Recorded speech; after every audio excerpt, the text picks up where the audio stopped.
Alright everybody, Game 3, I'm back with a results video, so here it is. Philadelphia beats Chicago 4-3 in overtime to pull within 2-1 in the series. Danny Briere opens the scoring for Philadelphia with a power play at 14 minutes and 58 seconds of the first period. At 13:54, Marian Hossa gets sent to the penalty box for slashing, which is what I believe it was. It was hooking or slashing, I forgot what it was, but regardless, to make a long story short, I could have a list of stats and notes a mile long, but to sum everything up, home field advantage came into play for this game. And if you're a Flyers fan, you're probably kicking back. You're probably kicking back and partying like it's the night after WrestleMania after watching something like this.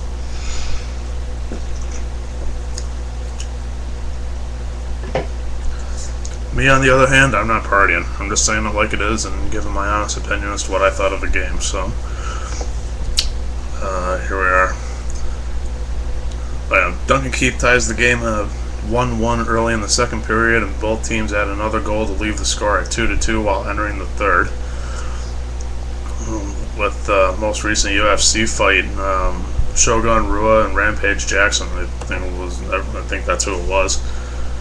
For lack of a better analogy, in terms of hockey, I thought it was more like Rampage Bufflin and Shogun Pronger.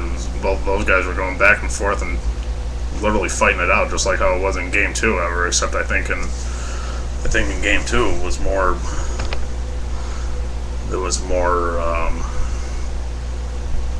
action-packed when both those guys were on the rink bumping into each other and sending each other flying. But I give Chicago credit. You lost in overtime. Like I said, lose by 1 or lose by 1,000, you still lost. But in overtime, the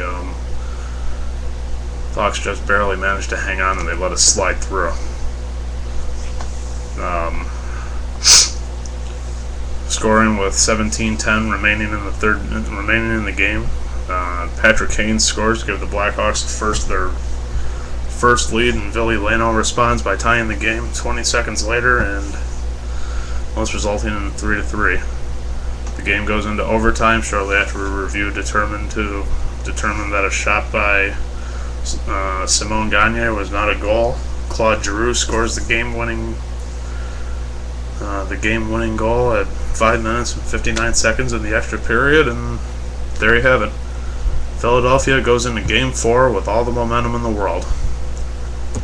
How fast things change and how fast the momentum completely shifts from one side to another. I never would have thought it would happen that soon.